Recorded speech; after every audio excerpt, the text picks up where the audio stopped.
Come on, Snake.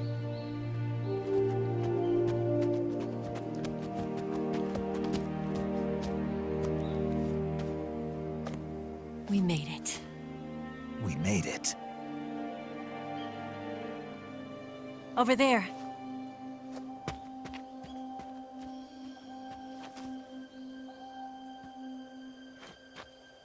It's the boss, isn't it? I'll go get the wig ready to take off. Right. I'll leave you two alone. But come back in one piece, okay?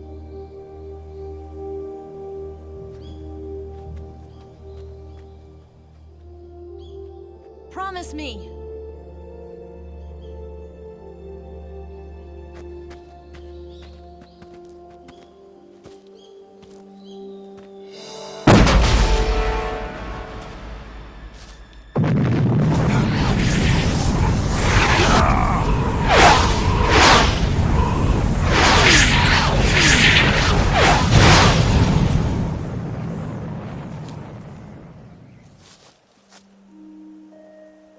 Life's end.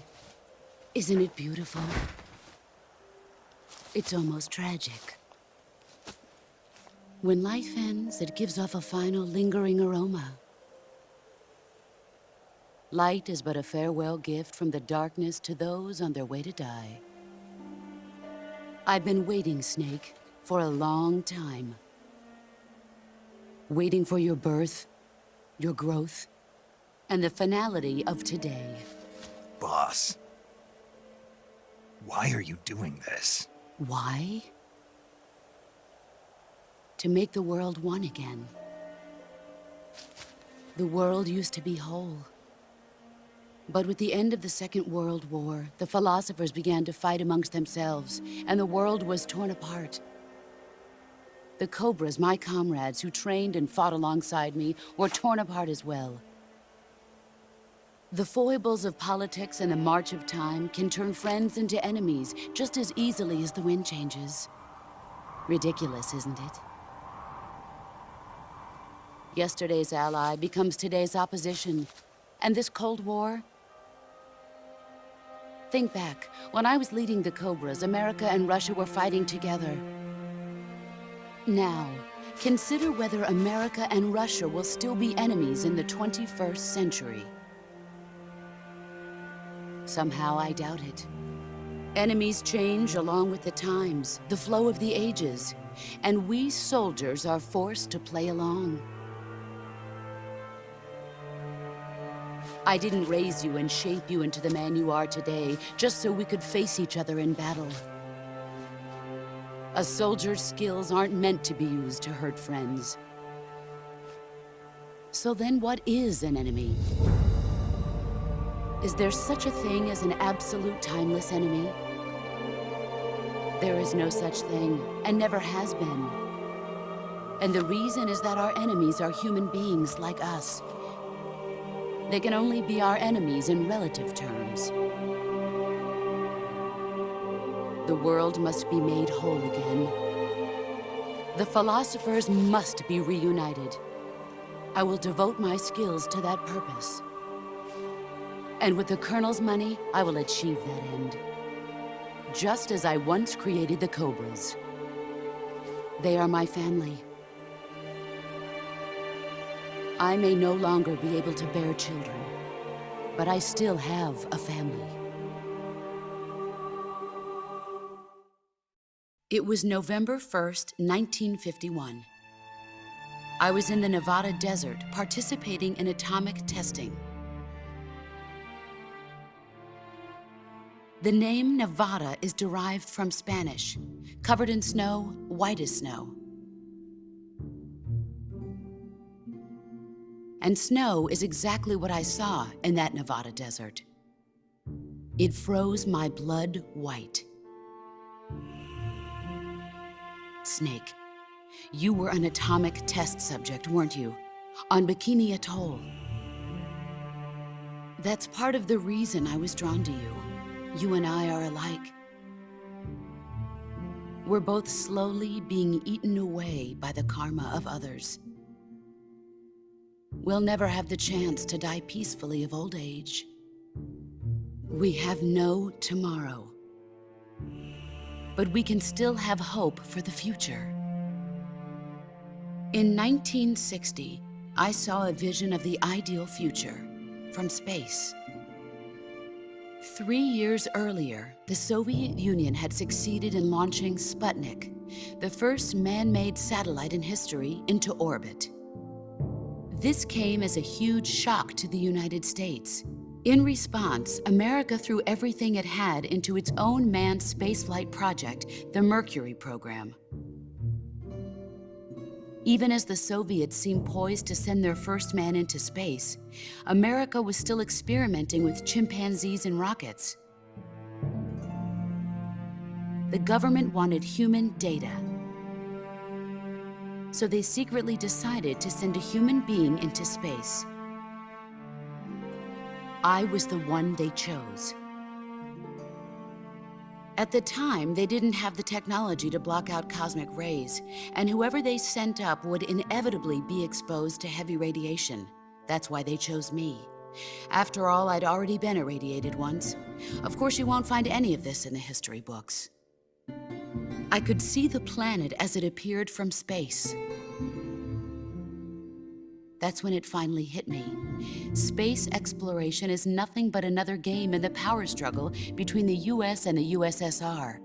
Politics, economics, the arms race, they're all just arenas for meaningless competition. I'm sure you can see that, but the Earth itself has no boundaries. No East, no West, no Cold War. And the irony of it is, the United States and the Soviet Union are spending billions on their space programs and the missile race, only to arrive at the same conclusion. In the 21st century, everyone will be able to see that we are all just inhabitants of a little celestial body called Earth.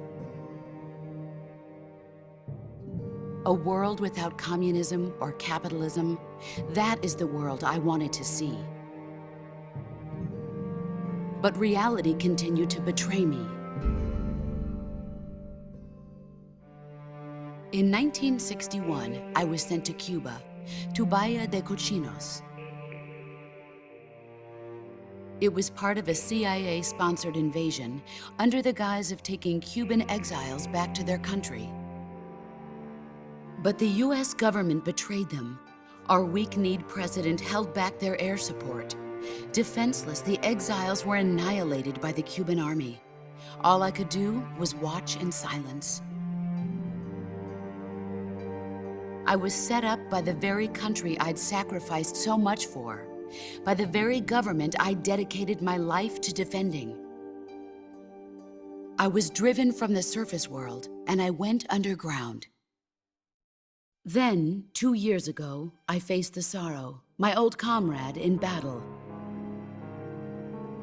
He was my friend. But one of us had to die. I was left with no choice. The Sorrow gave his life for me. There is no enmity between us. One must live, and one must die. That was the mission. The ones who gave me that mission were the philosophers.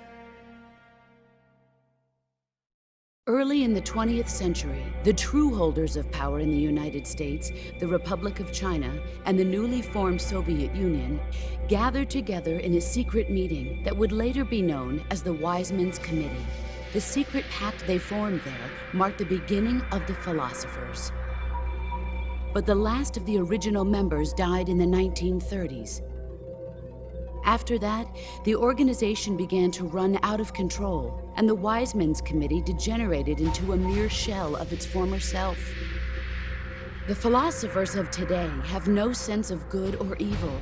Their influence extends to countries and organizations involved in every aspect of every war. They have become war itself. That's how they operate. The sacrifices of war cause a shift in the times. This shift leads to renewed conflict, and in turn triggers the next war. Like a nuclear chain reaction, each conflict sparks countless others, forming an endless spiral that will continue on for eternity. Do you understand what I'm saying, Snake? By consuming me and you, the philosophers intend to keep that cycle going forever. It was my father who explained all of this to me. He was one of them.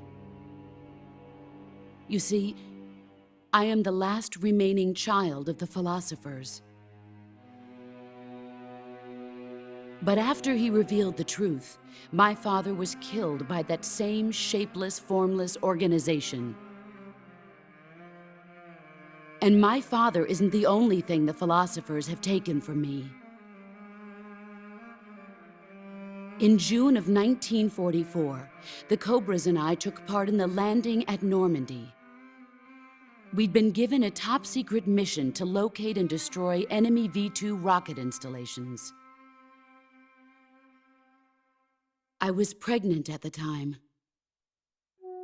The sorrow was the father. I gave birth on the field of battle. A beautiful baby boy. But my child was snatched away from me by the philosophers.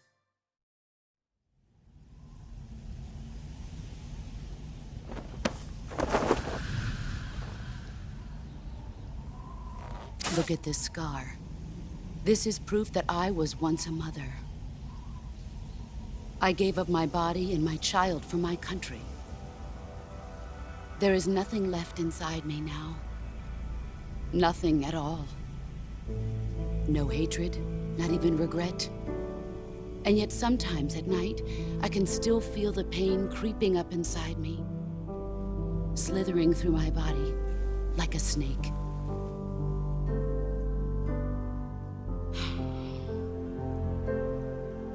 I've never talked this much about myself before.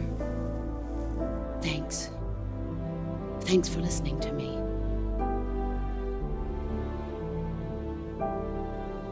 I feel content. Snake, commence the operation. I raised you. I loved you. I've given you weapons, taught you techniques, endowed you with knowledge.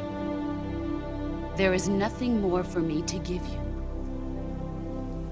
All that's left for you to take is my life, by your own hand.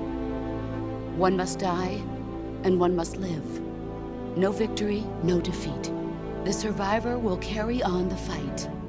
It is our destiny. The one who survives will inherit the title of boss. And the one who inherits the title of boss will face an existence of endless battle. I'll give you 10 minutes. In 10 minutes, MiGs will come and bomb the hell out of this place. If you can beat me in less than 10 minutes, you'll be able to escape in time. Let's make this the greatest 10 minutes of our lives, Jack.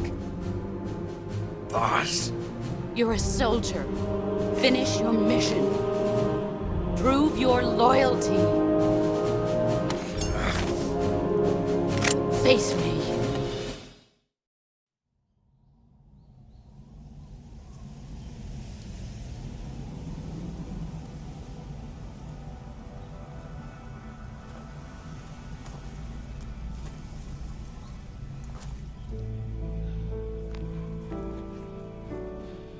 Take this. Keep it safe.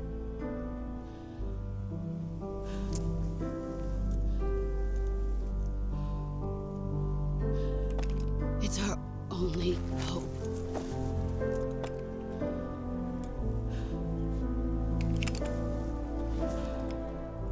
A patriot? Why are you giving me this? Jack. Or should I say, Snake? You're a wonderful man. Kill me. Kill me now. Do it.